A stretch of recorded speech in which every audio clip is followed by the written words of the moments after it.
for 226 of the Canadian Prepper Podcast. We are recording on January the 14th, 2024. My name is Eric, host of the show based in Southern Ontario, hunter, target shooter, ham radio operator, although I think we should probably give that line to Ian now, and computer geek. As a first responder, witnessed an over-reliance on emergency services during major events, started a small preparedness company to help people get better prepared for at least 72 hours, and of course, I wanted a way to gather their information and steal their identities. Ethically, of course. Yeah, you gotta do it ethically. Of course. I decided to up my nerd game by getting the glasses full time. So, anyway. My name is Ian. I'm a homesteader on Vancouver Island who has no idea how OPSEC works. This episode's for me. And I'm the Frugal Gunny. Recently moved to Northern Ontario in the middle of nowhere. I'm an off-gridder, a shooter, a hunter, fisher, gatherer, trapper type, and a generalist. And it's only recently that I came to accept that I'm a prepper. My name's Pierre, technical beard owner, wannabe prepper, t-shirt guy, government critique, and the reason we hit the explicit button. I'm Sherry, live in sunny central Ontario, starving indie author, terrible hunter, pathetic fisherman, and that's why I'm here. Steal all the knowledge from you guys with my fishing scam. Do not click any links from Terry. Pierre. Want to help support the show? Embrace our new intro and buy some swag. We have both the Canadian Prepper Podcast t-shirt and tactical Velcro patch at www.prepperpodcast.ca. All the proceeds help cover the cost of the podcast. If you're enjoying the show, please take a few minutes to submit a review, whether you tell us where you found us and what your feedback is, good or bad. We want to invite you to reach out to all of us about something that you learned this week, so you can email us at feedback@prepperpodcast.ca. All right, so we've got some suspect content for you in this episode. I'm going to start off with some relevant news articles. We'll update you on what we've done for our personal prep since the last episode. We're going to get into the main topic. We're talking about phishing scams and their effects, and that's phishing with a PH. Sounds like fat with PH, yo. Well, hey, we are the cool kids, right? That's right. Yeah. News time. Well, let's talk about it. Like, Jeff's not here, so I won't go into the full depth of the weather where he does. But I don't know if you guys noticed, but there's some extreme weather in Southern Ontario and pretty much across the country. Just a little bit. Yeah. Well, actually, out here, like, you guys can compare notes, but I mean, like, it never obviously gets overly cold here generally, but we went down to the coldest I've seen in the whole time I've been here, which is like 11 years now. Went down to minus 13, which is like frozen hip. You could like break off the dreadlocks off the hippies, so they're just like frozen solid. And like the hair grease was just like, that's it, man. So yeah, no, it's pretty good. So obviously you spent a lot of time dealing with that. Not a whole lot of snow though, so we weren't like snowed in like you guys here, but and I think Darius and crew in northern BC and northern Alberta and stuff, they were all looking at minus 50 something. I think Darius was stuck in the minus 30s. Yep. And yeah, it's pretty harsh. How are you guys fare out there? There's some warnings in Alberta too about rolling power outages and such because the grid couldn't keep up with the demand. Well, yeah. So of course they want to have all electric cars by 2030, and of course they want to go to heat pumps in every new home and everything else, and yet the grid can't handle a cold day now. It's only get worse as the population increases by 500,000 people every year, and everybody switches over to electric cars. I can't imagine the grid's going to end up happy. It'll be perfectly fine. Common sense cannot play into this. It was 1 million last year, but who's counting? It doesn't matter, right? The grid. Yeah, I mean, right? just zeros at this point, right? Anyway, yeah. So how'd you guys do out there with a snowfall? We got pummeled pretty good here during the day. Yesterday wasn't bad, but all across Ontario has kind of been hit and miss depending on where you are for the snowfall. But we got a good chunk of it today. Because they were calling for like half a meter or something for you guys, right? Calling for a good chunk, yeah. Oh, anyway, we got a couple feet. Fair enough. Yep. We didn't get as bad out a little more east than the butthole. So it was nice. A little bit of snow yesterday, pretty much nothing today. So it's kind of nice to not have to worry about 2 feet of snow and where to throw it all. So the first time this winter I pulled the snowblower out. So. Oh, did you? Yeah. Oh, that's not so bad. And did it start? weirdly enough, it started, it ran, and everything was fine. It's almost like I had it ready to go ahead of time. Weird. You should plan better and wait for the snowfall and then kneel in the snowbank and fix it. It's a way Right. better. It's a lot funner. It's Yeah, the it was Canadian good. way of doing things. I guess. Cool kids do that, yeah. And then usually you lose a bolt or a nut in the snow, and then Yep. yeah, Yeah, potentially two, depending how cold it is. yeah, exactly. Depends if you how low you Washers that are crouch. fun. Well, if you crouch low enough, you're going to lose a couple nuts for sure. But Yeah. anyway, so I had a crossover article. It's probably going to be covered tomorrow night on the other CPP, but we figured we'd talk about this one here. The government of Canada, actually, sorry, that's incorrect. The government of BC is offering free fentanyl for kids on the taxpayer dime without parents' consent. So if they're above age 12, they're what do you call it, a emancipated minor or something now medically, and they can go to the government, request free fentanyl, and get it. So What? Yeah. So let's not talk about the political aspect of that, and not to mention the actual budgetary aspect. That's for tomorrow night. But I'm more thinking of, well, kids, as you know, may not make the best decisions when they're teenagers, and I have a feeling that they may or may not have a potential there for an overdose. So just as a reminder, for maybe if you have kids that have like bad friends, or maybe your kids are bad, I don't know, have naloxone on hand just to stock up, because it sounds like there's going to be a new epidemic of overdoses coming. So, and taxpayer funded ones at that. And you can obtain naloxone at any pharmacy free of charge. Yeah, so it's just one more thing for your preps, guys. You really should have a kit regardless of this article. Yeah, Scott just to have on hand. Promised to help me out with that, but he never did. I'm tending to agree there. Yeah. I'm not saying you're enabling bad behavior there, but it's just like, just in case, it's like using an extra 5 minutes to get to the hospital, and doesn't stop the OD, it just stops the bad symptoms for a few minutes, right? It gives you gives you some time. Yeah, buys you some time. That's it. It puts it on pause for a little bit. Still need medical assistance and all that stuff. So yeah, it's gonna be It's kind of like an epidermic pen for an anaphylactic shock case. It just buys you some time, but you still need serious medical attention. Yeah, so I figure why not? It's just something you get ahead of time and it doesn't cost anything. So free preps are always the best preps anyway, right? That's a really good point, Ian. I'm going to add that to my kit now. Yeah, because I mean, BC being BC, they tend to go a little bit overboard with this stuff. But I mean, it's just a matter of time before that spreads across the whole country, and everybody thinks it's a great idea. So and a lot of things start trending in the West, and people pick up on it here, and I don't see this turning out well. Well, yeah, I'll throw that in the show notes, just there, the chat, just because people probably won't believe me that people can be that stupid. Anyway, there it goes. Well, I'm gonna have to watch Monday Night now to see how that unfolds. That'll be an interesting discussion on the political side of things. Hopefully, it makes the makes the list of chat articles anyway. Yeah. That's all I had, though. Awesome. Well, with that, we'll move into what we've done lately for our own preparedness.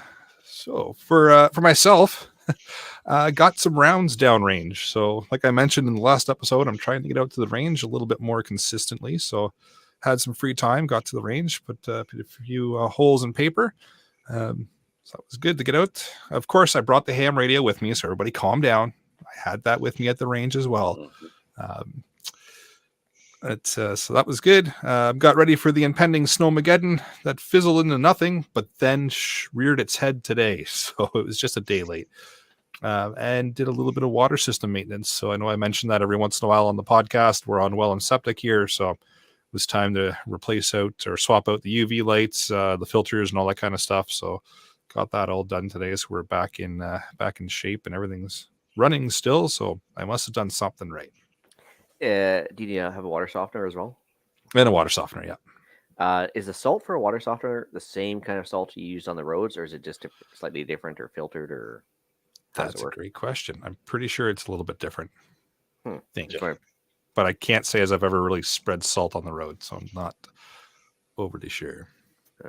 That's one thing I had to do this week because of the steep hill and the frost coming up and the snow and everything else. It's like, unless you want people like skiing off your driveway, it's kind of a thing. So. As for myself, in carrying on with the switcheroo with Eric and I decided to take possession of a couple of UV13s. They showed up after I ordered them last week. I think they showed up in 4 days, which was amazing. Are we talking UV lights, or are we talking something else here?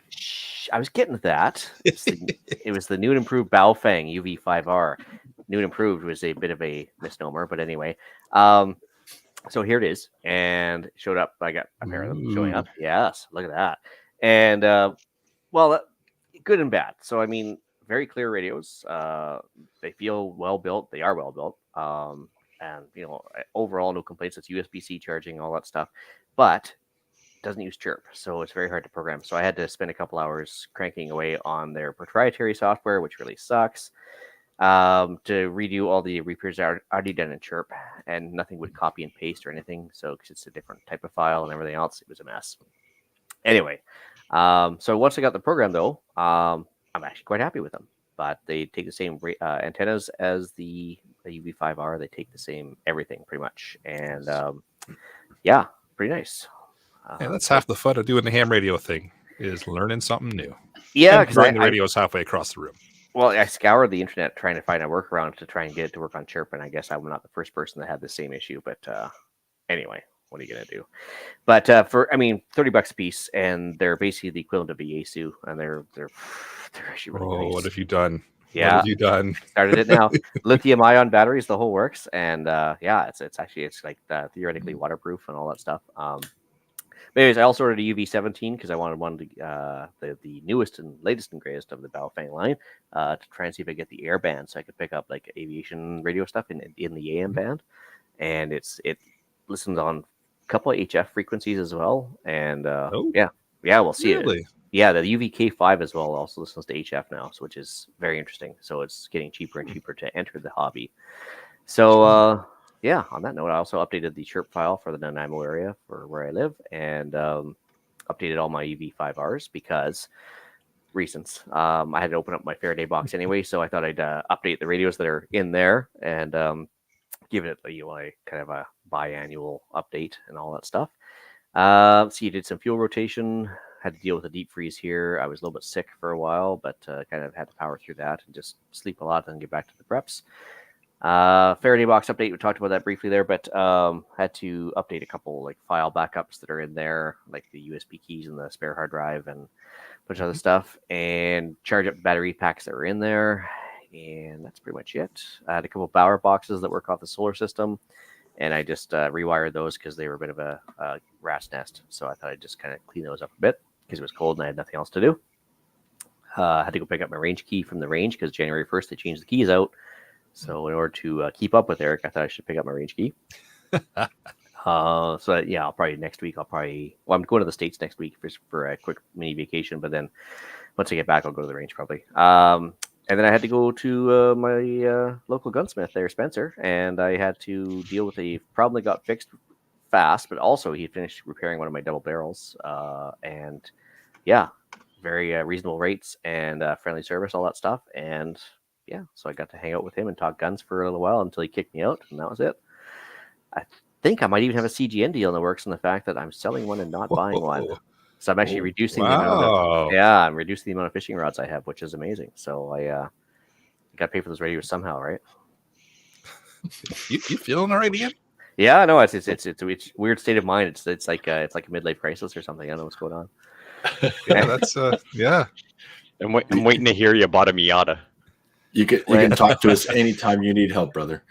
Yeah, it's true. Well, yeah, I like the wife asked if I was going to trade her in for like 2 20-something-year-olds, and I said no. I said I can't even like keep up with one, so I don't know what I do with two. So I'll just stick with the alpacas and the ham radios as a midlife crisis and leave it at that. Probably cheaper in the long run too. Oh boy, very likely. Anyway, that's it for me. There you go. So I got some fuel rotation, a little bit of fuel prep. Did a bit more organizing now that we've got a bunch of the renos almost done, so we were able to start unpacking a little bit more, set up some stuff. So it was nice because I started finding a bunch of preps that I kind of forgot we had. and they were kind of just thrown in different boxes, not packed perfectly.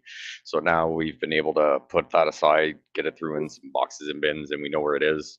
And real soon we'll be able to repack our bags, go through everything, make sure we've got everything we want and need, see if we need to update anything.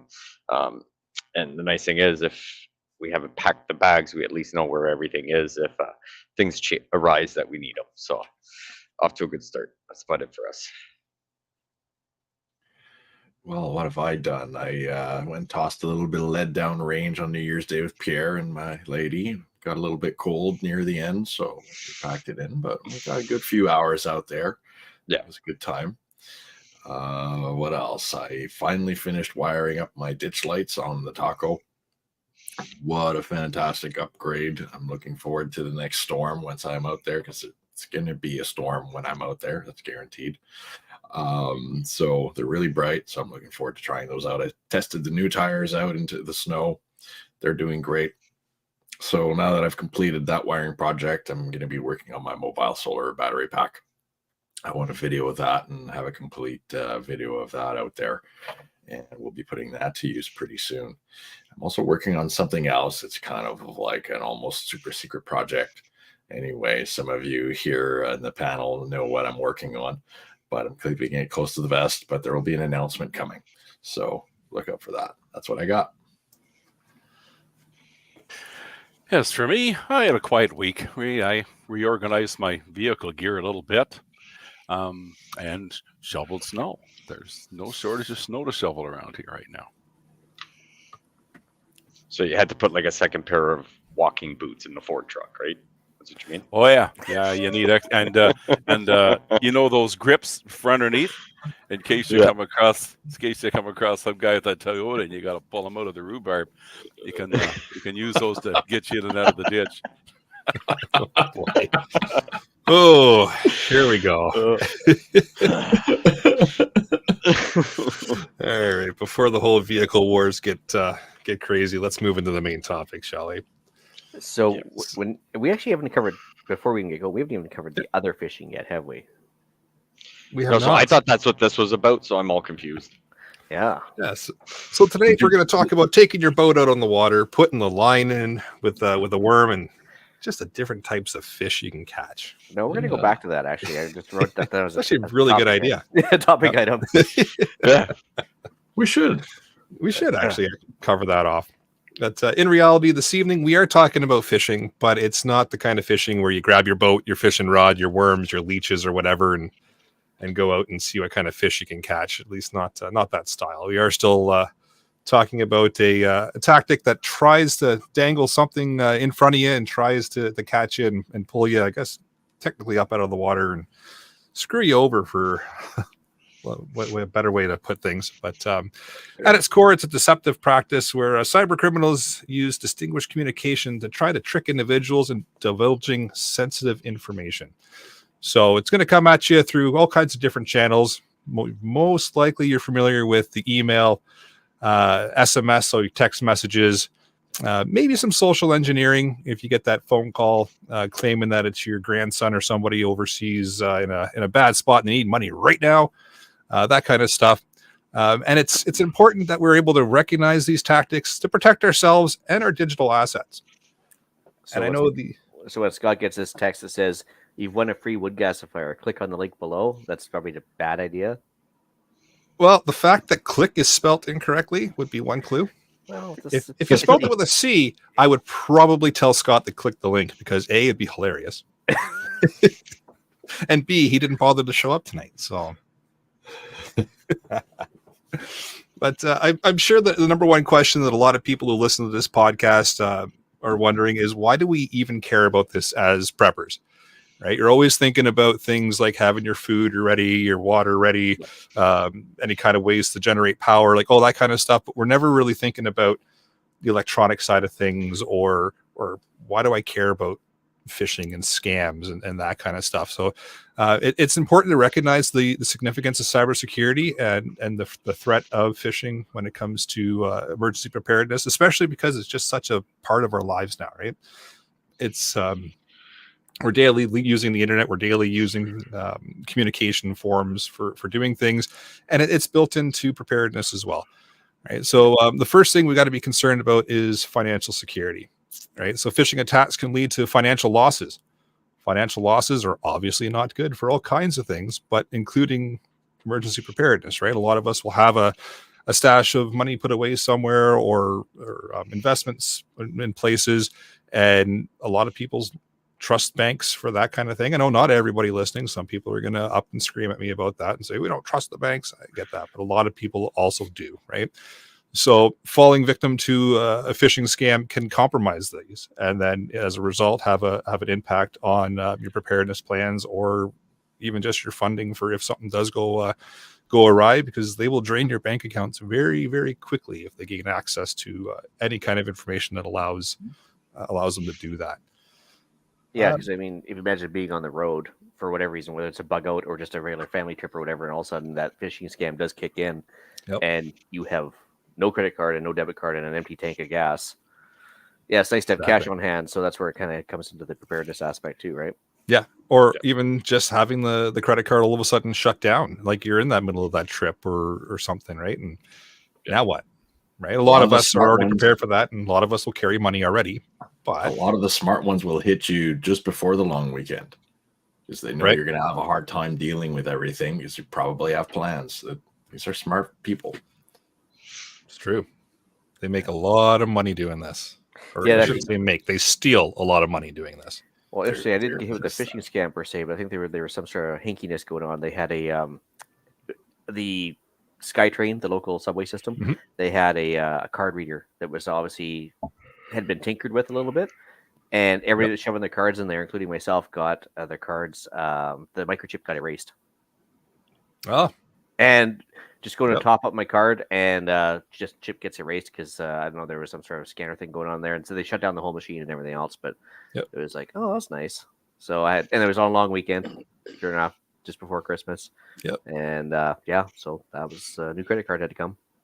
Almost guaranteed everybody listening to this at one point in time or another has fallen victim to that exact thing happening. Maybe not the wiping of the chip, but the copying of your card.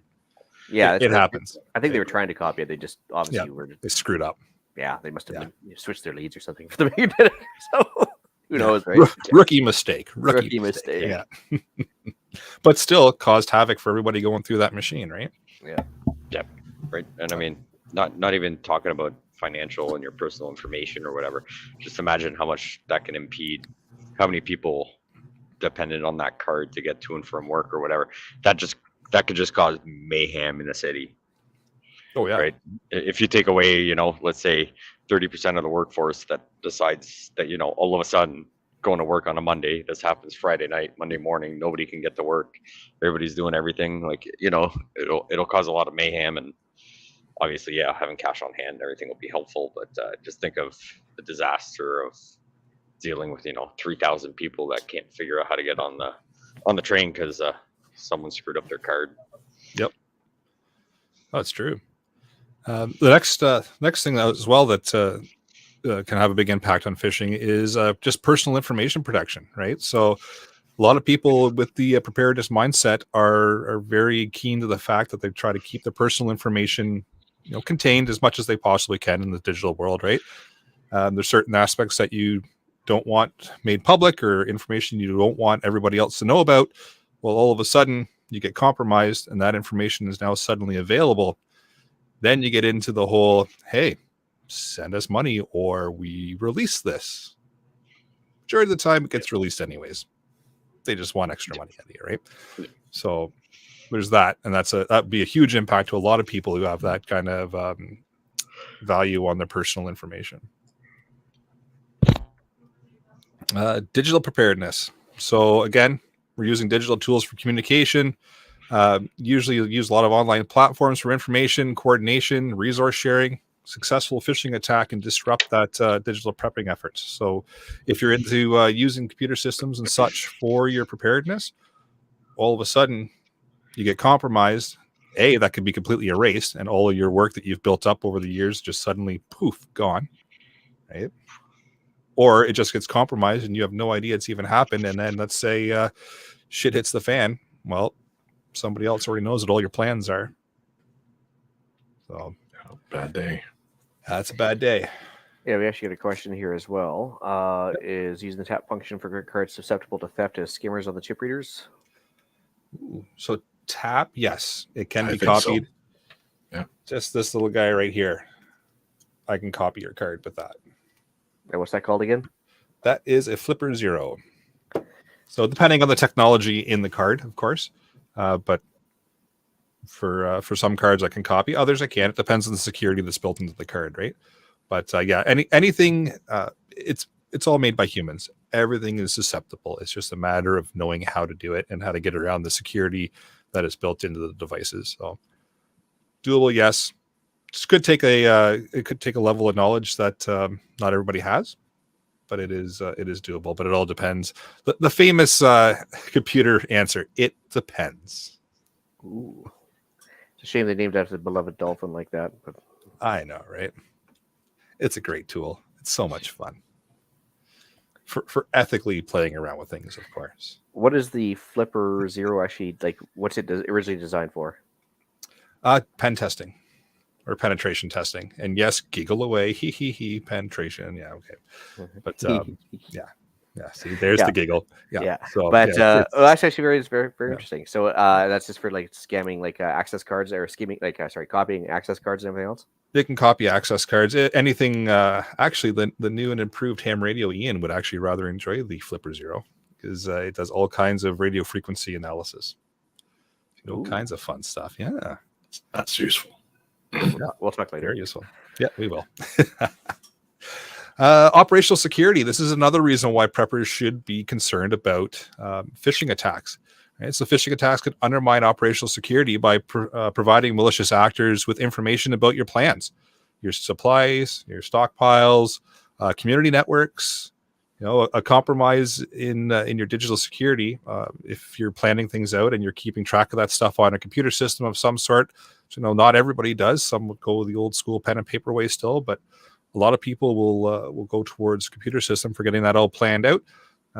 If you get compromised, all of a sudden, all that information is now available to whoever's compromised you, and they know all your location for all your plans, all your stockpiles, any kind of networking that you've done is now all available to them. And once that's out, now you got to rebuild from scratch again, assuming they've even gained access to it.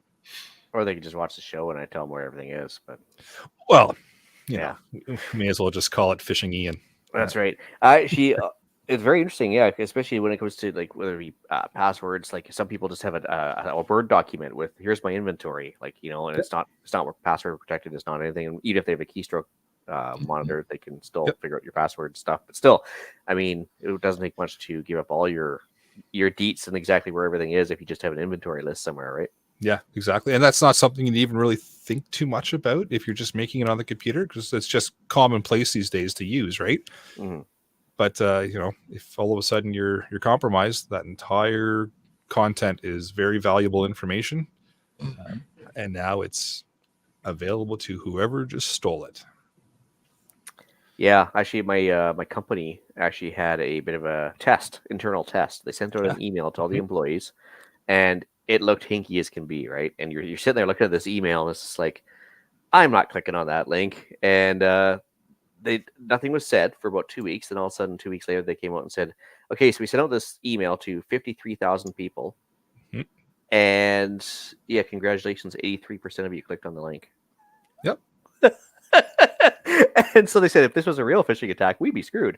So it was actually amazing. It's just how, not gullible, but like, I guess, trusting people are when it comes to stuff that might be looks somewhat legit, and they'll just randomly click on a link because they're told to. And I'm like, wow, that's pretty terrible. Yeah, especially on your work email, right? Like for work stuff, maybe not like this random one on, this on your Gmail, your Yahoo, your AOL, random ones coming through that, but like on your work email that kind of looks like work. Like it's surprising how many people just be like, wow, my boss must have sent it. I got to click the link as fast as possible and reply, right? Because it's funny.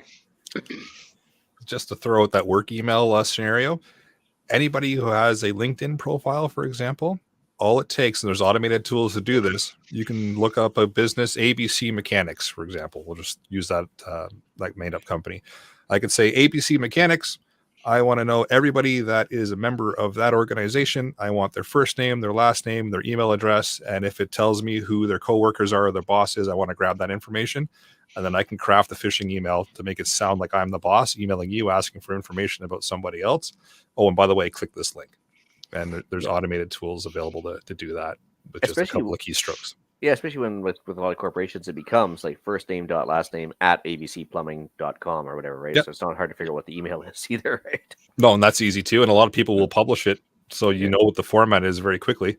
Yeah. And you know who all the coworkers are, you know who the boss is, you know who the CEO is, you know who the head of security is, you know all that information because they publish it. And now you've got a full build out of an entire organization, and then you can craft your email and send it off and make it look completely legit, but it's not. And you know, it's a game of numbers. Somebody's going to click it. Somebody will click the link. Guaranteed. There's always going to be somebody. And now they're in. Yep. Yeah. We had a data breach when it wasn't even, I think I told you guys about that about 4 months ago, something like that. And we had to redo a bunch of stuff in-house because, massive data breach. And it's just, what a pain. It's not a matter of if, it's a matter of when. Yeah. It's going to happen, right? You're not going to stop it. It's if a malicious attacker wants into a system bad enough, they will find a way. It's just a matter of how you're going to counter that and make sure that your information is secure, or at least a little bit more less enticing to them. Let's touch on communication integrity. So obviously communication is vital for in preparedness situations during emergencies. So phishing attacks can actually compromise email accounts, other communication channels, and therefore the flow of communication is then disrupted. So if, like we've mentioned, over long weekends and such, seems to be a higher time for phishing attacks to be happening.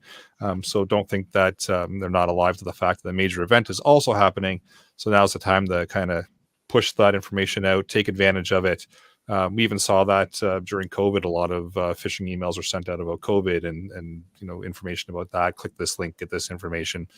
All scams to steal your information, right? But you see it quite often in all kinds of major events. And the whole idea is to try to grab your information and disrupt the flow of communication at the same time.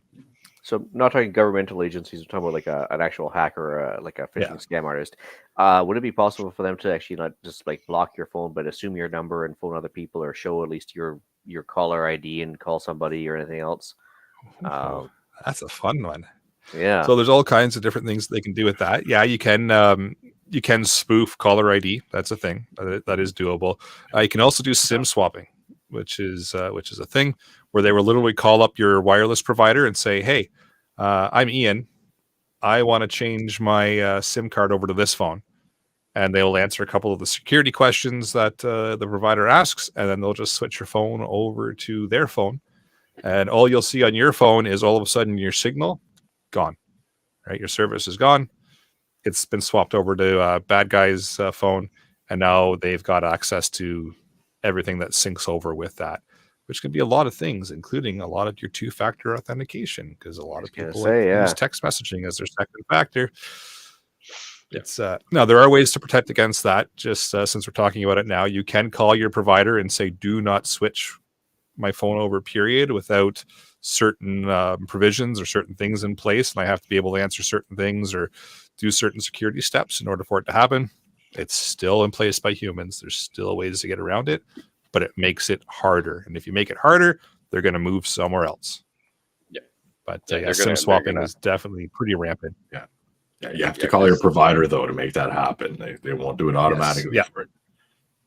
Yeah, because it's a bunch of extra work for them. So they're going to take the easiest thing and most whatever, right? Of course. So you don't really want to knock them for it, but it makes it harder for them to just send you a new phone. It makes it harder for them to just, pull your card and drop it into another phone. All of those things become more difficult if you put the locks on, as I call it. Specifically, upgrading your account in your device gets more difficult for them. That's right. It's harder for them to make more money. Yeah. Weird. It boils down to money. That's strange, isn't it? That's a weird thing. Yeah.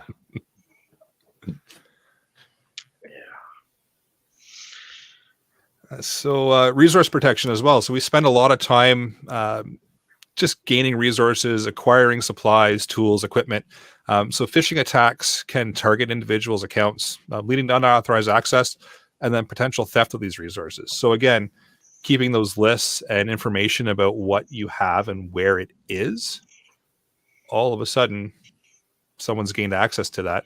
You might not even know they've gained access to it, and all of a sudden you go to grab one of your stores at one point, or you go to check on one of your stashes, and where'd it go? Somebody found it because they broke into your system, got your list of information, and they just went and took it. Because it might be in a spot you would never even think that anyone would know about. So I should remove the pin drop next to each bin and location of where they are, right? I would suggest you probably do that, and also unclick the make public check mark. That would be a good thing. I didn't even know that was an option. That butts up against the paranoia, right? When you think about it, because if somebody actually compromised your phone and was tracking your location at a given time, and here you are running around to all your caches checking to make sure they're still there. Yep. Got a nice little spider web of all your locations because they're monitoring your location. You're like, well, what is it? Like, do I just not go there and pretend everything's okay, or do I want to check to make sure they're still there? Yeah, it's like it's bring on the spiral. That's a whole video and a whole topic unto itself, isn't it? Mm-hmm. So we could be leaving tracks there, even if we're not using radio. And tracks are pretty darned evident in snow, aren't they? They sure are. Yeah. So problem. No. Especially with the Ford, because you had to leave the truck there. There's no hiding that you were there because usually the truck's left behind. Yeah. Oh boy, here we go. Luckily, tangent. That's uncalled for. That's uncalled for. My feelings are hurt now, right? Well, speaking of Ford, should we touch on community trust? Sure, let's do it. Nice. So that's another thing that phishing could have a huge impact on, right? Trust is crucial in the preparedness communities. So a phishing attack can erode that trust by exploiting personal or community level vulnerabilities, right? Or even just information.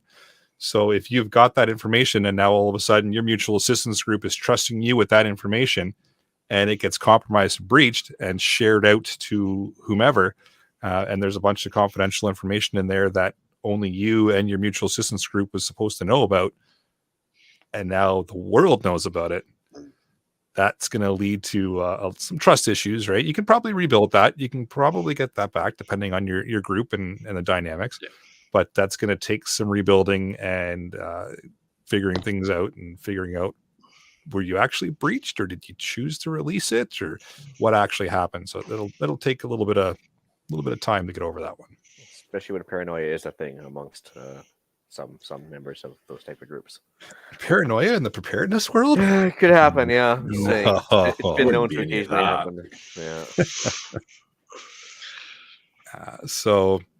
And just overall security awareness. So that's another reason why we want to be knowledgeable about phishing attacks in the preparedness community. It's just knowing that this is a thing and it's a possibility. Because a lot of people like to just turn a blind eye to it and pretend like it's not happening. And nobody is going to ever target me, because why would they bother? I'm just average Joe going about my day. Nobody cares about me, right? Well, they cast a big net, and whoever they catch, then they start digging. And so it's not necessarily a personal target on you specifically. It's just a wide cast net that goes to everybody. And all of a sudden now they've got access to your systems or your information. They go, oh, this is actually pretty juicy.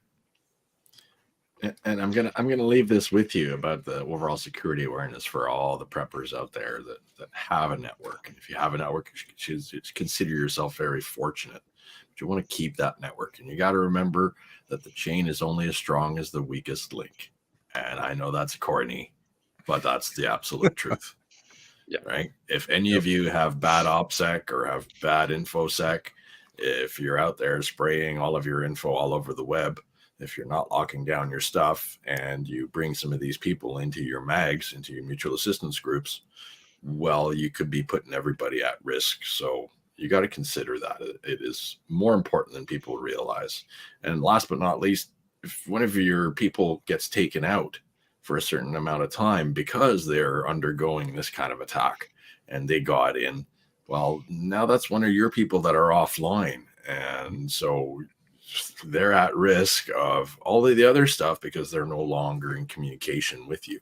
So there's larger risks than just for oneself or for the individual family unit. It could affect an entire group when one of the group is now missing or unavailable. So just keep all of that in mind. To me, that's a big one. So, and if one of the group does get compromised, then clearly it's going to put a burden on you now, because you're going to, by association, you could be vulnerable.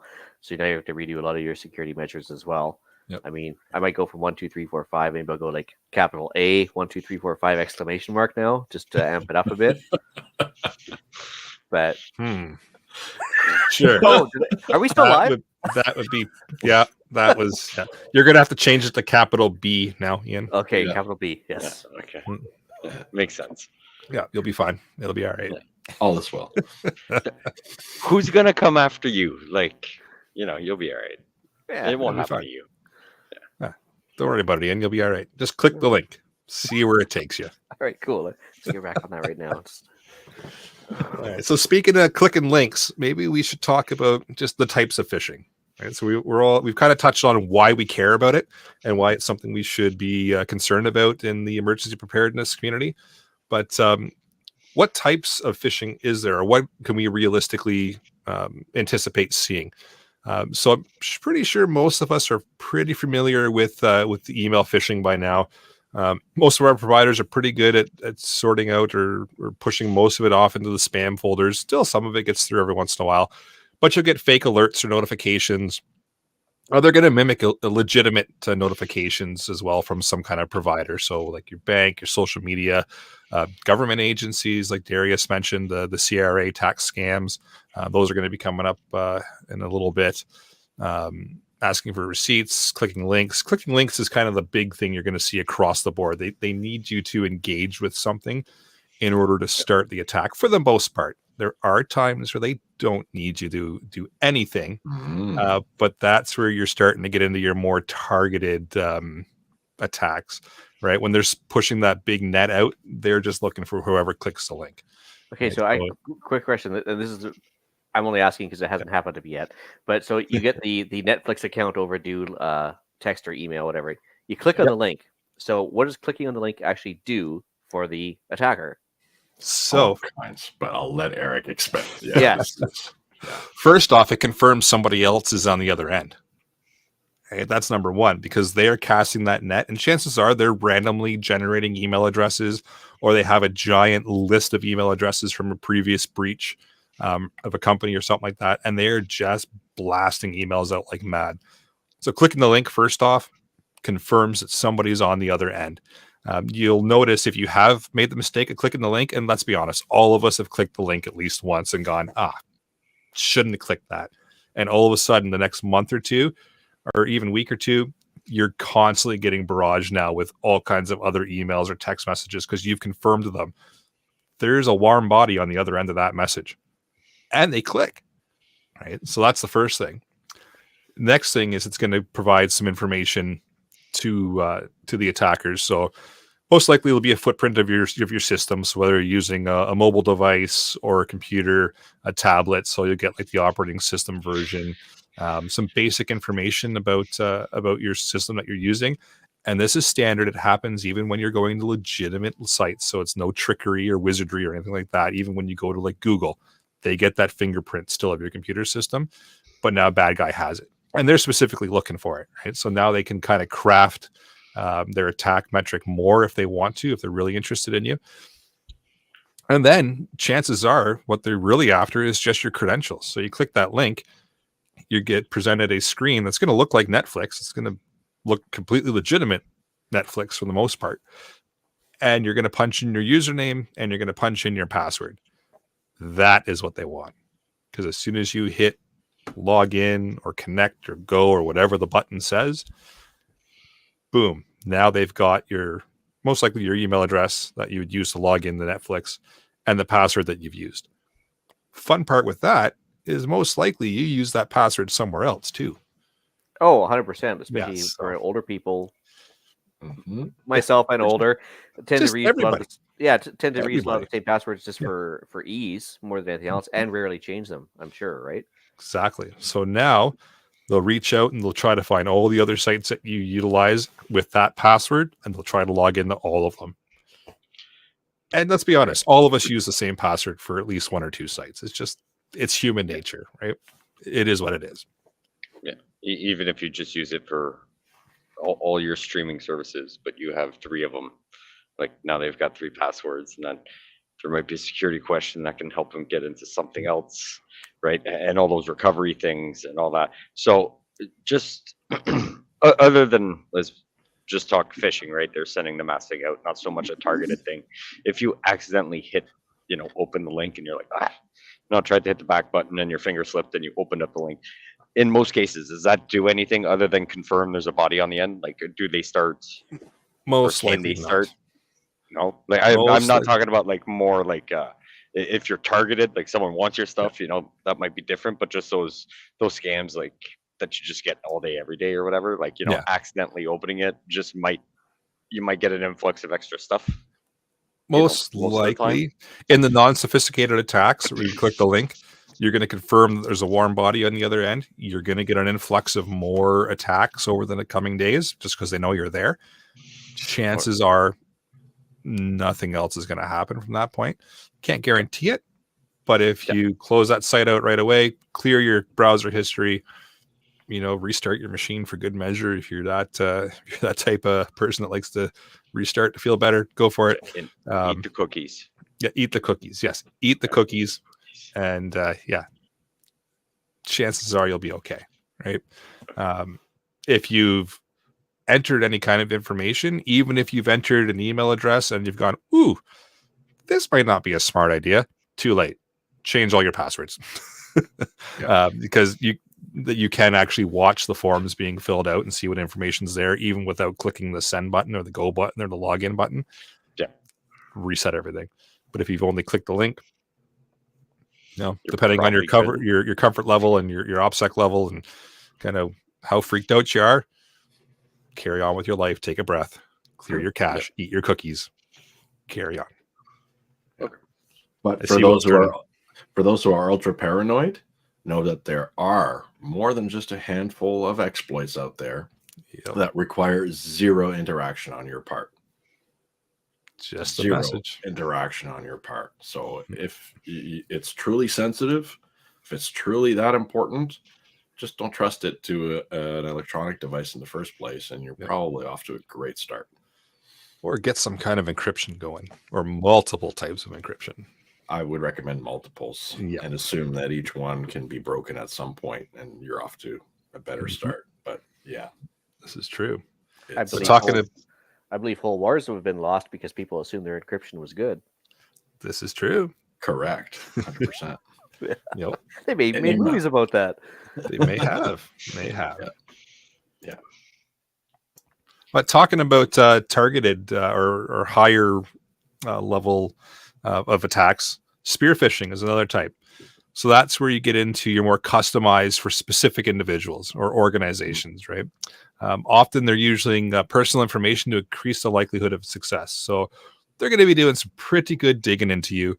They're going to be doing some research. You're going to get a very specifically crafted email or text message or phone call that seems very, very legitimate. Surprise, it's not. Right? These are going to be difficult to identify. You're going to have to really be vigilant about the emails. Like if all of a sudden you get an email from a cousin that you haven't talked to in years, and it's, I need money right now, I'm in a really bad spot, it might be worth picking up the phone and calling that cousin to go, hey, what's this email all about? Right? Because they're tugging at the heartstrings at that point, right? They've really figured out something about you to latch into. It's always worthwhile to double check an email, double check a text, confirm it in person on the phone, using a phone number that is the actual phone number for that person, right? Nothing beats confirming it face to face versus a call. But spearfishing is definitely higher up there. It's very, very targeted, very specific. And it works well. It does. Yeah, it's people that are doing this have honed their craft for years and are very, very good at what they do. We've got smishing. So that's SMS phishing or text messaging phishing. So I'm pretty sure all of us have seen this at one point in time. These are the ones where you get the text messages goes, hey, CIBC here, your bank account is in overdraft. Click here now to fix it. And you go, I'm not with CIBC. That can't be right. Oh, I'm going to click the link just in case. Don't click the link. Terrible idea. Yeah. I know. I'm still waiting for the package that was never dropped off to confirm my address. That's another one too. That's a really popular one that you see these days. Is especially around the holidays. Yeah, exactly. Hey, DHL has a package scheduled to be delivered to your house today. Click here to verify that you want us to deliver it. Well, of course I want that package, right? Click the link. But then rewind. Wait a minute. I haven't ordered anything. Too late. Click the link. Right? Yeah. We see a lot of those. Yeah, and I've noticed an influx of those around the holidays. A lot of people ordering online.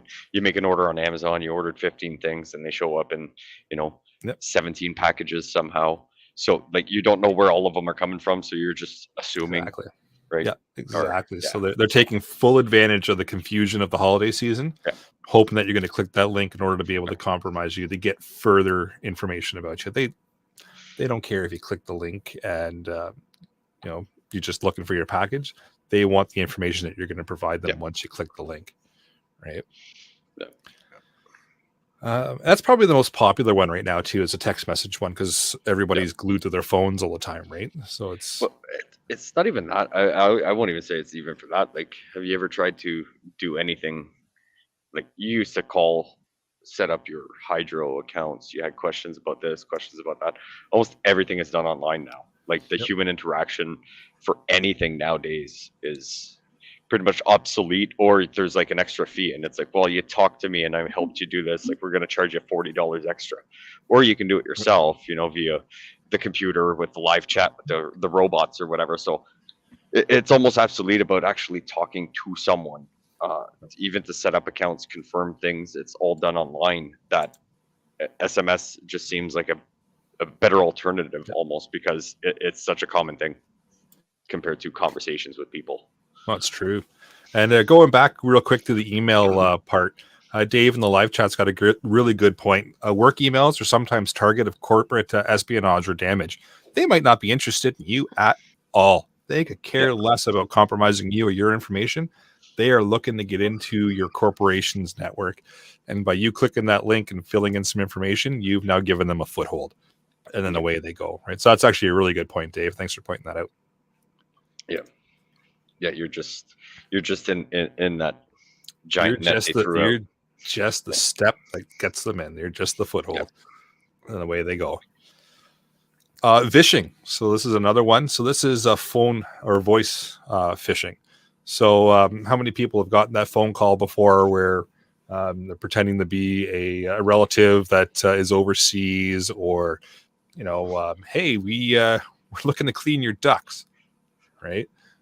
All that big just phishing scheme, right? So they're pulling on the heartstrings with the family member that's overseas in distress that needs money right now. They're just trying to sell you a product of air duct cleaning because, hey, I need that, all that kind of stuff. And then it just snowballs from there. Hey, I need $50 for a bus ride to get me out of this bad spot. Oh, actually, I need $150. Oh, you know what? Now I need $400. I need a place to stay, right? They just keep milking you, and they're getting really, really good at it, right? Yeah. And this tends to target the more elderly population, and they'll call pretending to be a grandchild of some sort to really pull at the heartstrings and try to get money out of people. But it still happens. I haven't heard of it overly often now. It's mostly the text message stuff, but you do still see this every once in a while. So, question, since we're talking about the one voice one, whenever there's you get those random calls and it's like, oh, we're putting an arrest warrant out, because you've got CRA or whatever, it's the government of Canada. Actually, good call. Yeah, right. Like, because that's coming up soon, right? Tax season, Yeah, it so is, there's going to be an influx. Here's the season. Yeah. So I had heard that depending how you answer certain questions, they can record it, and redo stuff to do voice authentication on something else, for example, right? Yep. So, or they can somehow shit the recording that, oh no, look, you gave us consent because you answered yes to this. Right. So, is that actually true to start with? They can copy your voice. Yep, 100%. Yeah. That used to be a way of authenticating years ago. Now, with certain providers, cell phone providers, internet providers, they used to have you record a sentence or a word, and you would use that as your authentication. That has very quickly disappeared because of this. Okay. It's So- just too easy. Yeah. If you end up picking up a phone call and it does go that route, you should probably maybe, answer very vaguely, maybe not say yes, no, certain things would be better, obviously. Because I mean, like, trust me, when I see those phone numbers show up and I'm like driving, I'm like, well, I'm in the truck for another You hour. got nothing like, better to do. you nothing better to do, right? Like, I was just like, okay, well, and kind of poke the bear a little bit, get them to hang up after a little bit. I do enjoy nothing more than stringing them along. It is Yeah. a lot of fun. It depends on your level of paranoia. Right? Yeah. I'll string them along because I think it's fun. Yeah. No, but I mean, but like, it is a I'm smart sure- idea it's a smart idea to avoid like yes, no, like little words like that. Because they could totally turn that around and use that to call your phone provider to say that you are you and that you consent to certain things. Could it be done? Yes. It all boils down to your level of paranoia and what you think legitimately an attacker is going to want to do. Remember, their main thing is they want to get a foothold, most likely get to your bank account, right? Like that's what they want for majority of people. They want money out of you, right? If you're involved in other things or your level of knowledge or level of positioning in a certain world is higher or lower, they may be looking for other things, right? Majority of the time, they're looking for money. If they trip across some other stuff like your preps list or your stockpile list or anything like that while they're at it, well, bonus for them. But legitimately, they're after money. Okay. Social media phishing, again, pretty sure actually we talked about this in the pre-show, Terry, where you got a bunch of people that are friending you and they want to be buddies with you and chat you up. Most likely fake profiles, unless you've met this person before. They tend to advertise themselves usually as good-looking females, and they want to be your friend. Your area. In your area. Conveniently in your area, and they want to chat right now. Yep, They're only a looking mile at away. you. Yep, and they're looking directly at you. They want to talk to you. Nobody else. Well, I know that's BS because right away they'd have to be raging alcoholics or have cataracts. So clearly it would be a scam. And now they know what you're looking for, Ian. Yeah. And like speaking of the cold snap that we've had, like yes, it is good that animals are outside, but it might not be good to invite the cougar in. This is true. Yeah. If Cougars like the cold, it's fine. yeah. Yeah. don't be mean to them after all, though. No. And now we can get into some really nerdy stuff. So I know Frugal's going to Jesus. peek up at this, but farming. So we're getting into DNS spoofing. Look at the smile on Frugal. Look at that. Yep. Okay, slow it down. Slow it down there. Well, there, yeah. Future boy. You want to So- talk about what's the DNS? So all that we're doing here is redirecting website traffic. So if, say, your bank gets compromised and they redirect your bank's website to bad guys servers, and it looks the same. It looks like your bank. Everything looks normal. You log in, but in reality, it's bad guys' computer instead of the bank's systems. Now they've got all your information again, and then they can do their thing. Chances are, if they're at that level, they've already got access to your stuff anyways. But it's just a general example. So it's just redirecting a legitimate website elsewhere, making it still look legitimate, and then stealing your information. Fair enough. Now, We're gonna here's buy the scary encyclopedias. part. They don't have to own your bank's website to do that. If I've got access to your system, at That's a an good point. administrative level. I can modify your host's file, Mhm. and I can redirect anything that you go to as a URL to any particular IP address of my choosing. It's a good point. I don't even know what the fuck that means. So basically, It means your info's stolen. yes. So if I have access, so if I somehow got you to click on a link, and the malware that I had hosted on that website got installed on your system or your device, that's enough for me to possibly elevate my privilege access to be able to then modify an entry on your device or on your computer. When you make a call to a particular website address, I then have control over where that browser goes when you go to that address.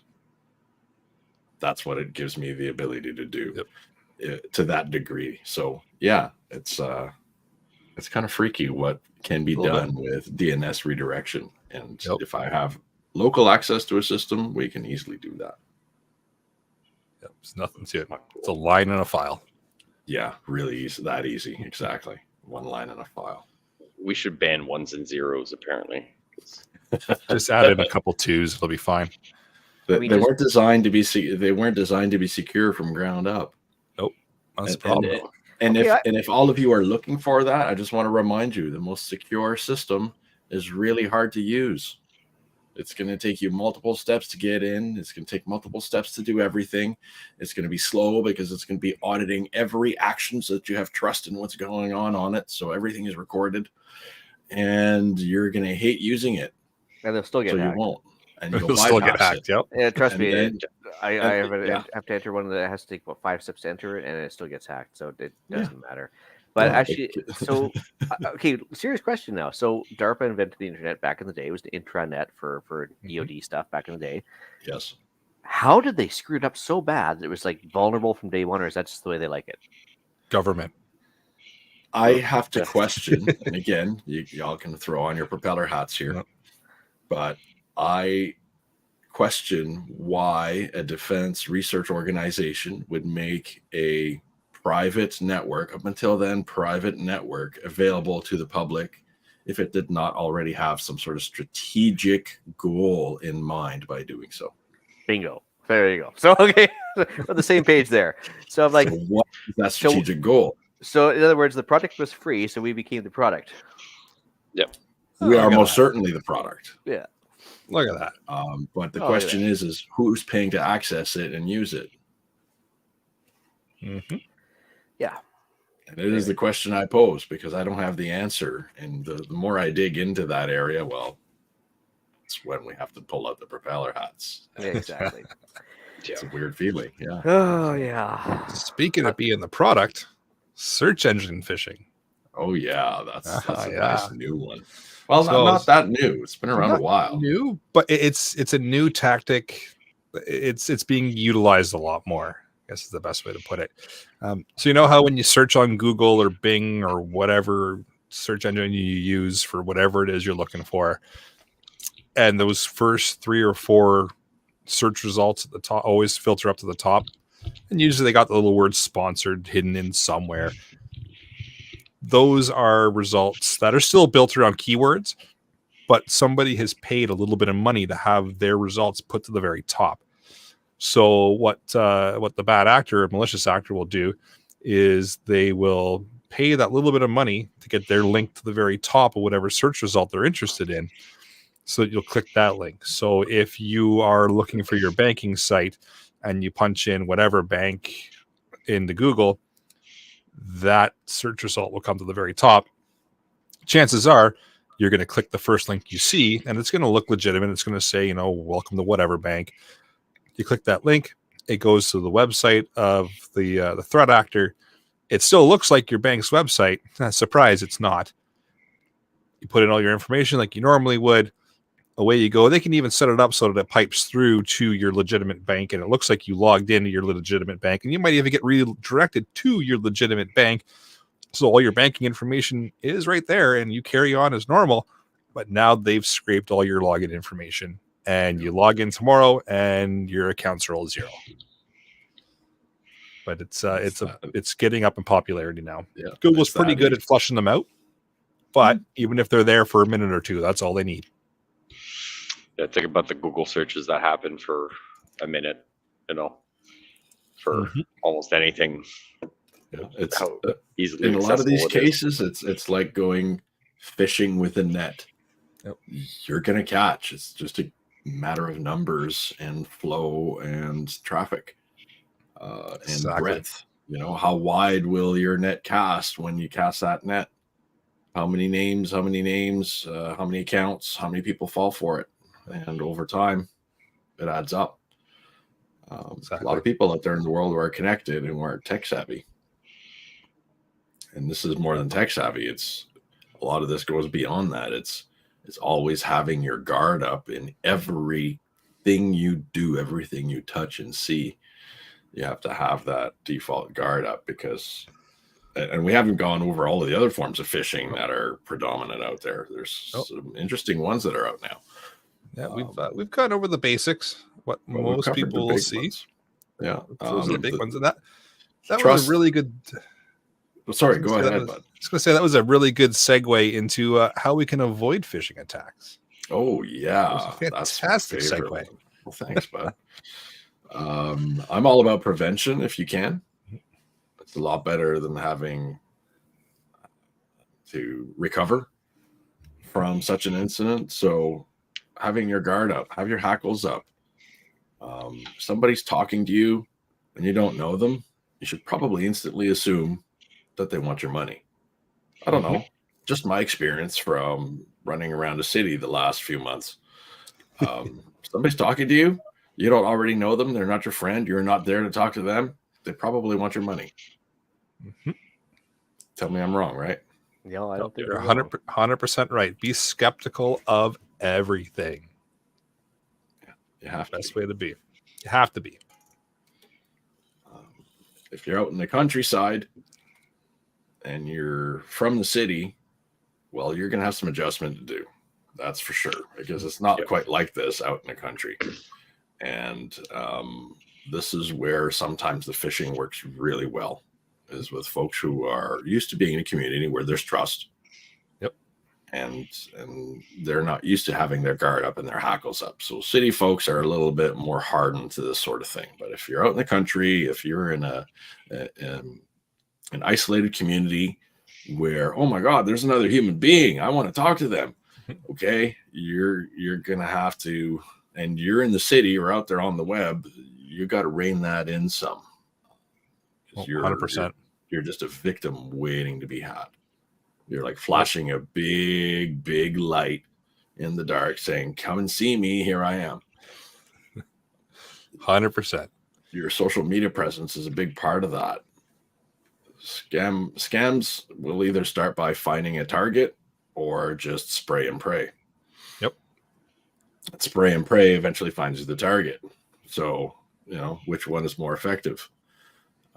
Depends what kind of scammer you are, I guess. Do you like to target individuals, or do you like to cast a big net and have a bunch of fish to look at? Literally, they're all tactics that apply. So you have to be cognizant of that. There are people who start knowing nothing. You're just another drop in the bucket. Every interaction you have with them, they try to gather more info. And then there's those who know exactly what you are. They spent a lot of time tracking you and figuring you out, and now they're coming after you. Both require vigilance, right? So 100%. Speaking of spray and pray, check website the URLs, especially in those emails. Just hover your mouse over for a second, right? That will show you the actual URL that they're going to, because you could very well put in an email a legitimate website, whatever.com, make it look like that's the link, but actually have it linked to a different site. So if you mouse over there, just hover, don't click, it should throw one of those little tool tips up and show you what the actual URL is. And just check for spelling mistakes, check for little things. Look for that HTTPS, so that little lock symbol in your browser. Make sure that that is there. A good practical tip. Be skeptical. A really good one that I've been doing for many years, but I don't see enough people do. Turn off image preloading in your email. You must do this. You really must do this. One, it's going to make your email perform a heck of a lot better. But two, certain typos in text, certain typos in URLs will show up a lot better if you don't have all the graphics to look at. And the other thing is the graphics themselves can be a source of vulnerabilities for your email software. Those graphics are getting pulled from somewhere. Exactly. And there are lots of known vulnerabilities in your email software. So an easy way is to just turn off the automatic images in your email, and you'll find that helps a lot. Do the same thing in your text messages. Your SMS text app has the ability to preload a URL and preview the page of what that URL displays. You know, if you paste a URL into a friend and you send it to them, often you will see it show up with a preloaded page preview of the thumbnail of the web page you're sending them. That mechanism can be exploited. Turn it off. Just turn it off, 100%. and you'll find that you're less vulnerable. Your devices are less vulnerable. Those are kind of my immediate ones, but these are good ones so far that Eric's been mentioning. Two-factor authentication, and I'm not talking about that text message that goes to your cell phone. I'm talking about your authenticator apps. These little guys, the little YubiKey, fantastic little devices. And now, in order to get into any of my accounts, before I can get in, it says, hey, plug your YubiKey in, validate it. So I got to have that with me for any of my accounts. So if anybody compromises my accounts and they try to log in, they go, oh, okay, I'm Eric. Boop, boop, here's the password. It comes up and goes, okay, now give me the YubiKey. Now what? Right? So if you don't have that physical device that I have on my person, you're not getting in. Now, yes, there are ways to compromise that and get around that as well. There's ways to get around everything, right? But this makes it harder.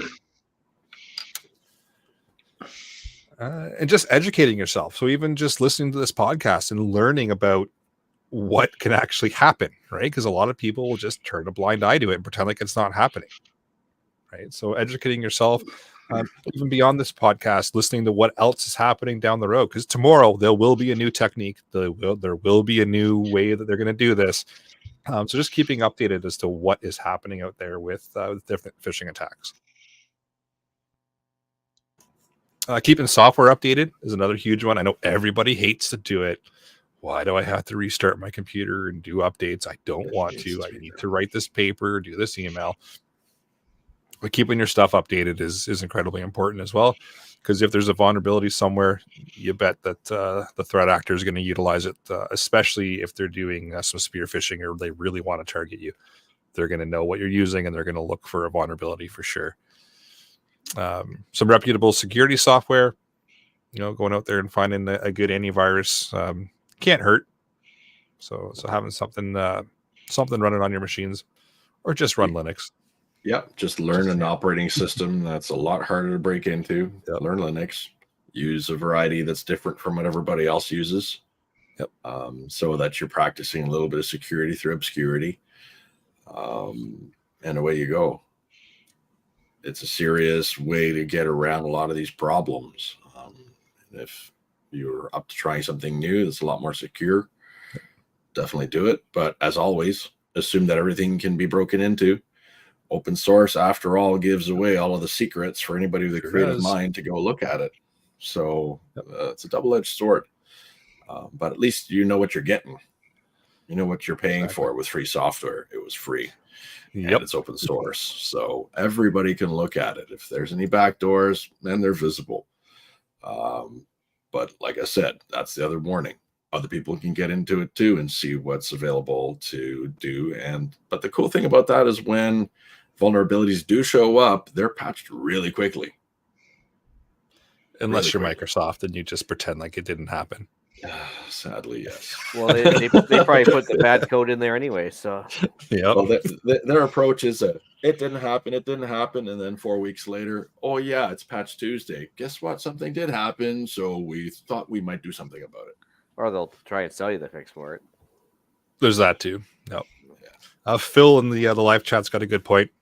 Use a VPN, set up biometric two-factor authentication for your bank on your phone. The harder you can make it for the threat actor to get access to your stuff, the higher likelihood they're going to move on to the next target. That's all it is. Yeah. Make it harder. It's just like having that club on the steering wheel. It's not going to stop a thief from getting into your car. It won't. A dedicated thief will get your car. However, they're probably going to go for the one that's easier. Exactly. Human nature. Yep. Predators want an easy kill. They want an easy target. 100%. Yeah. What else we got here? Verify requests for personal information. Again, so all of a sudden, out of the blue, you get that message going, "Hey, we gotta verify your social security number." Why? Right? Why all of a sudden does my bank need to verify that? Make some phone calls. Don't just click the link and be like, "Oh, okay, sure." And they should know it since you needed it to open the account. Exactly. So why all of a sudden do you need to verify that? Make some phone calls. Right? There is no rush for you to verify information or send information. If somebody else is asking for it, as soon as there's any inkling of this needs to be done right now, make some phone calls, because they are, again, pulling at the heartstrings and pulling on the emotional side of just being a human, right?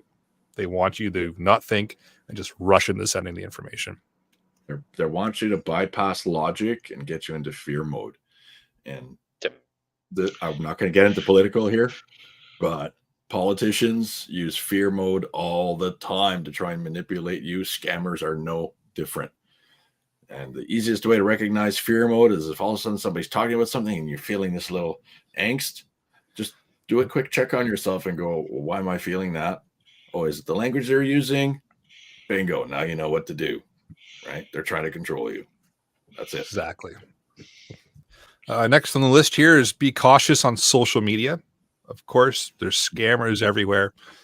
Those of you in the live chat, if you don't mind just putting your social security numbers, email addresses, home addresses in the live chat, that'd be great. We can verify who you are that way. Yeah, and for the people that download, do send it at feedback at. Let's capitalize on everything here. Yeah. I'm also going to throw a couple links in the live chat here. If you could just go ahead and click those, that would be fantastic. Yeah, it's all to good information. Joel does ask any specific antivirus software recommendations. Oh, we're going to start a war here. That's everybody's going to hate me if you ask me that question. So I'll answer it right away. I used to say Kaspersky, but now you can't, so I'll just not say it. But I'll say this: I don't really trust any of them, because back in the day, in the 90s, they were all caught. All of them were caught sending money to hackers for, custom malware to be written. They are all easy to bypass, especially if you're using a certain operating system that starts with the letter M on the brand. MSN? Antiviruses are easy to bypass. McAfee, is it? Right. It's Microsoft in general. It's easy to bypass antivirus on them. It is. Yeah. It's and remember, all of those programs as well are constantly scanning all of your files. That's right. That's the biggest vulnerability. Is that there's a behavior baked into the operating system that allows me to monitor everything that's happening at all times. Well, I would think that's the first thing I'm going to try to exploit, no?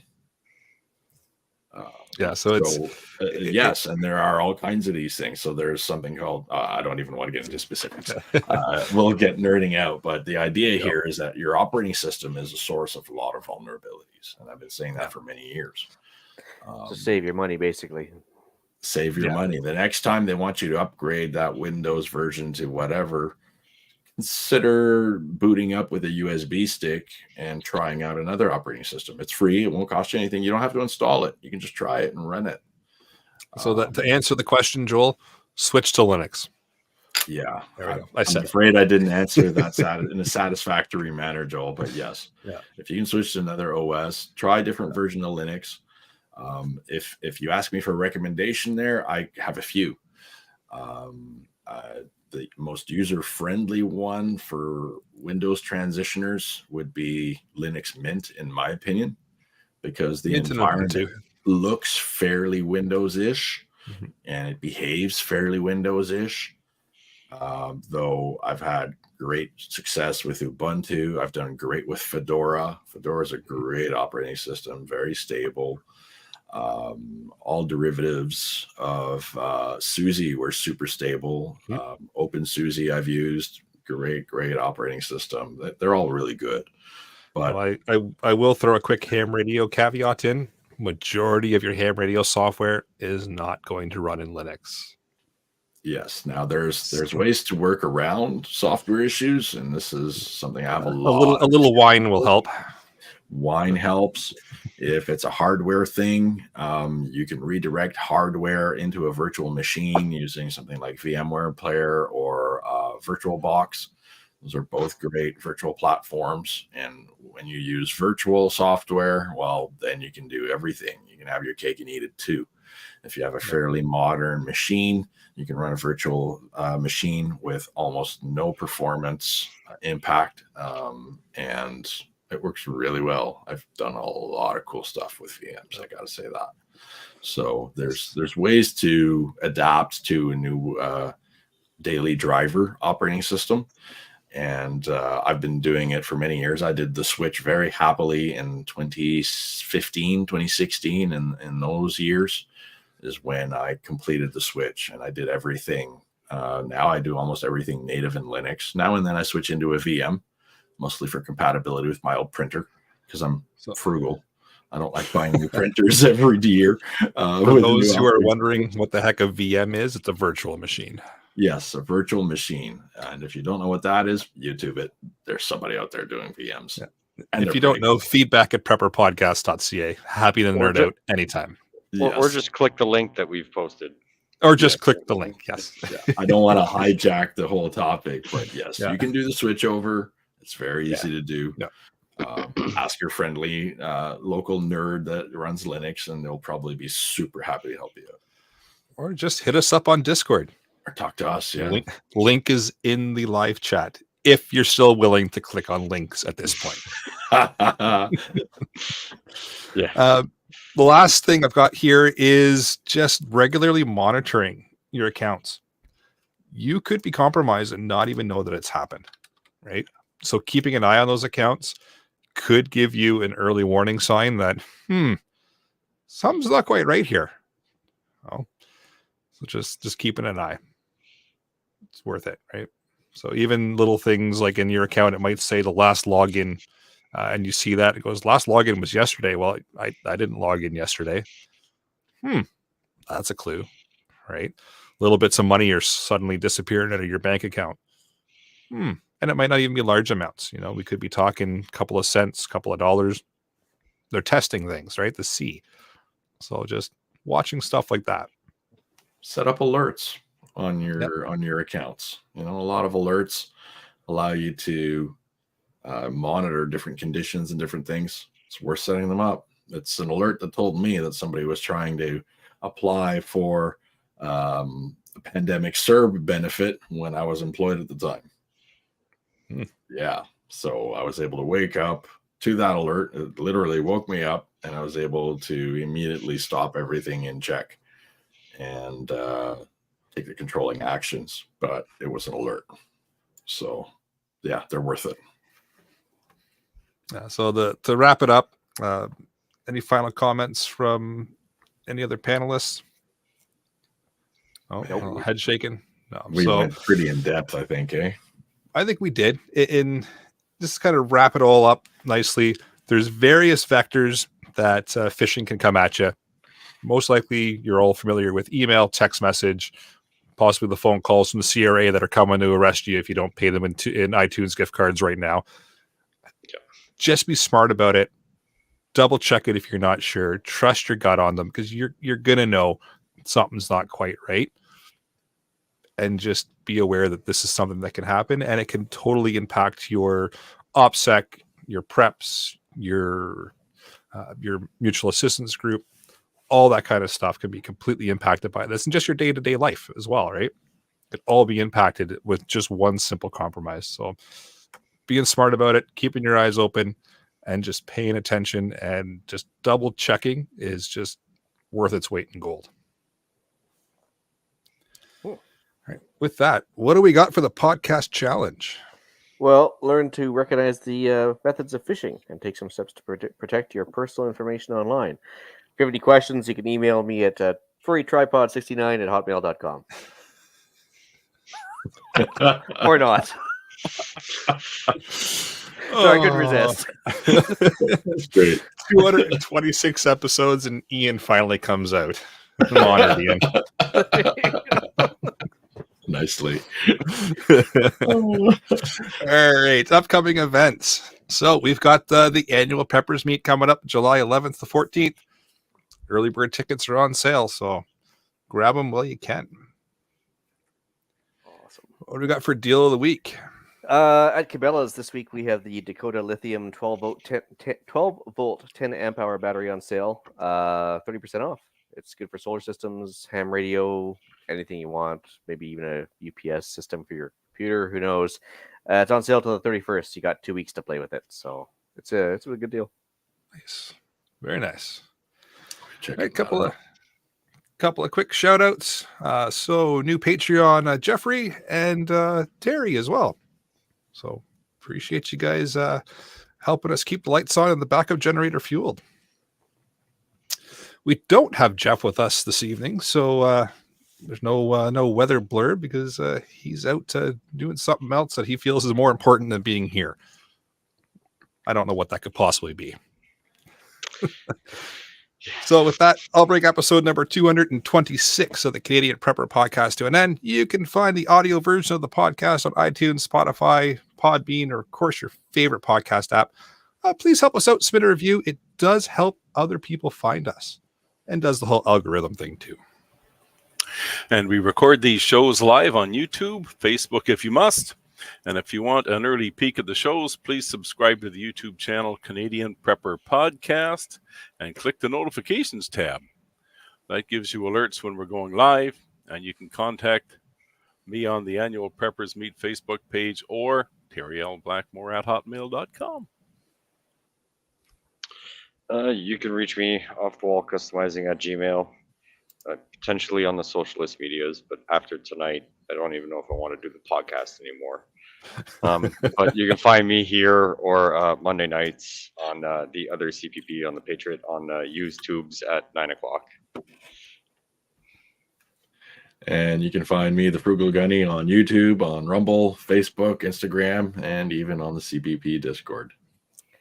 Must be nice not being banned from that thing. Anyway, you can reach Ian directly by emailing me at theislandretreat@gmail.com. Not the tripod one this time, anyway. How are you not banned from Gmail? Actually, that's a very good question. I'm shocked, actually. But anyway, you can also find me on Canadian Patriot Podcast with Pierre, live on YouTube, Monday evenings, 9 p.m. Eastern, as well as iTunes. I clicked on the link in Gab, so I took over 2 groups on gab.com, Ham Radio Canada and Homesteading and Preparedness Canada. So you can find us discussing why government waste and the general degradation of society has me posting on a spicy version of Facebook. So you are a fisher. Look at that. Look at that. Nice. Please check out Rapid Survival at rapidsurvival.com. You can get me there on the live chat. You can also email me at feedback@prepperpodcast.ca. So thanks for joining us. And until next time, be prepared, stay safe, and keep learning.